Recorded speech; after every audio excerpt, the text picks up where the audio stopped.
يلا يلا يلا يلا شو يا راجل يا راجل، دي كرة تضيع.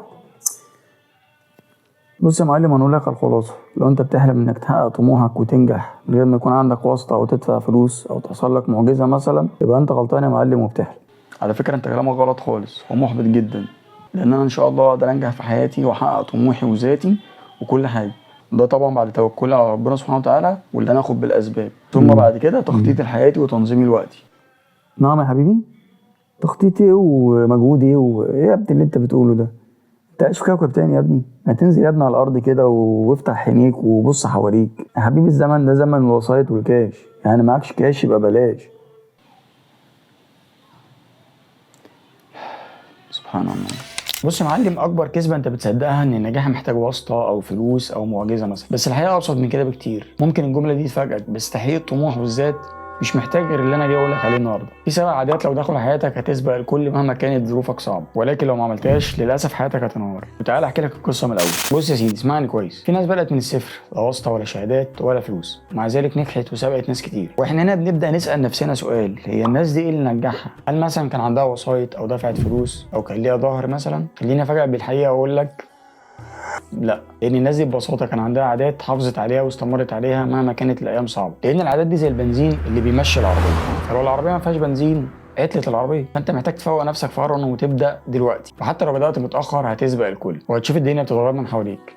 بس عشان اكون صريح معاك، في شرط لازم تلتزم بيه، وهي انك لازم تلتزم بالعادات ديت حتى في الايام اللي انت مش طايق نفسك فيها. يلا بينا نشوف العادات دي واحده واحده. السلام عليكم ورحمه الله وبركاته، انا محمد صابر، وبنحاول هنا نصلح اللي اتكسر، مش بس بنحكي ولكن احنا بنحاول نغير. بسم الله، ونبدا مع العاده الاولى، هي انك لازم تصحى بدري. لان لو صحيت متاخر يومك هيجري وانت وراه. ان صحيانك بدري معناه انجاز ووقت ذهبي لنفسك. النبي عليه الصلاه والسلام قال: بورك لامتي في بكورها، يعني في بركه ورزق في الصبح. طب انت فين يا معلم من الكلام ده؟ يعني التركه والرزق يكونوا بيتوزعوا وانت نايم كده؟ طب ينفع؟ نرجع ونقول انك لما بتصحى بدري بتكسب وقت اكتر في يومك، وبالتالي انجازك بيزيد. ولو مش مصدقني جرب حتى تصحى نص ساعه بس بدري وهتشوف الفرق. بس الوقت من غير خطه وتنظيم هيضيع، وده ياخدنا للعاده الثانيه، هي انك لازم تخطط ليومك. لان يومك من غير تخطيط هيضيع في التقليب على الموبايل وفي السوشيال ميديا والكلام الفاضي والحاجات التافهه ديت. زي مثلا انك ممكن تعمل مركب ورق، او في لحظه الهام مثلا تمسك ورقه بيضاء وتقعد تعمل عليها نجوم وتكتب اسمك بقى مره عربي ومره انجليزي، وتشوف خط حلو ولا وحش وتعمل دواير وشخبطه والكلام دوت. طب ايه الحل؟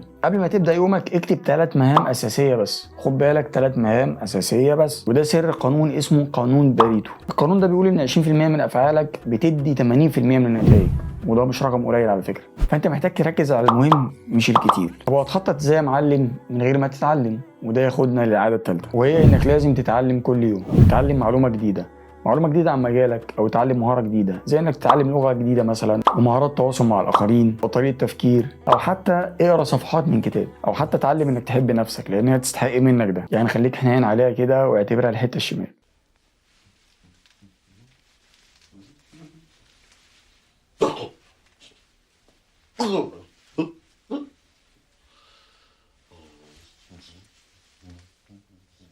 ماشي. المهم ان انا عايز مخك يتغذى يوميا زي جسمك بالظبط. بص، انا عايز مخك يطلع له كرش من كتر المعلومات، او حتى يوزن الكرش اللي تحت. صديقي العزيز، لو وصلت لحد هنا ممكن تعمل لايك للفيديو وتشترك في القناه وتقول لي انت عندك كرش ولا لا. طيب لو دماغك مليانه معلومات بس مش لاقي هدوء، ايه ده يا عم؟ في انت بتزعق كده ليه؟ هنا يجي دور العاده اللي بعد كده. خلي بالك انت تحب العاده دي، وهي انك لازم تخصص وقت لنفسك. مروق عليك اهو. بص، الدنيا مليانه دوشه، زحمه، تليفونات، مشاكل شخصيه، مشاكل في الشغل، يعني بص حاجات كتير قوي. حتى الكلاكسات والله مش سامعها افهم.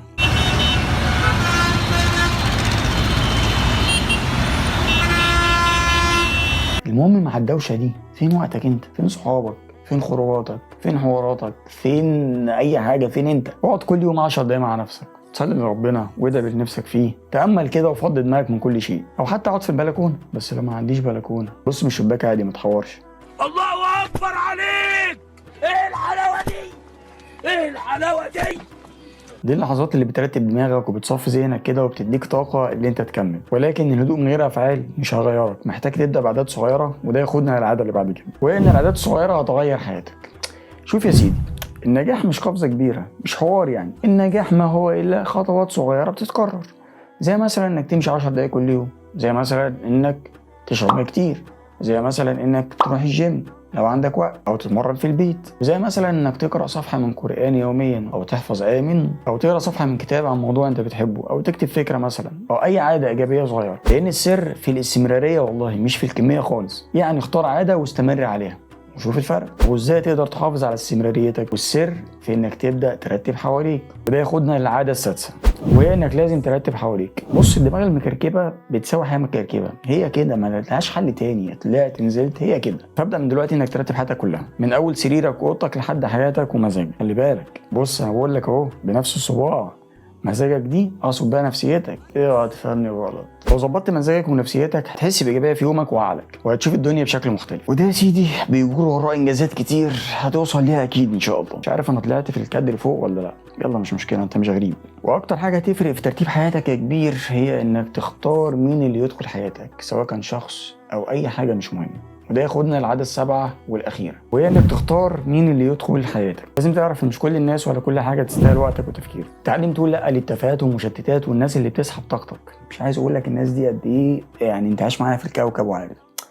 أنا حاسس إن أنا خدت راحتي قوي ولا إيه؟ المهم إنك لازم تعرف إن الناجحين بيعملوا الصح والمهم بس، مش كل حاجة. وعايز أقول لك على قصة حقيقية. في شاب قرر إنه يثبت على 3 عادات يومية: يصحى بدري، يلعب 10 دقايق رياضة، ويقرأ 10 صفحات من كتاب. بعد سنة بالظبط غير شكله وتفكيره وشغله.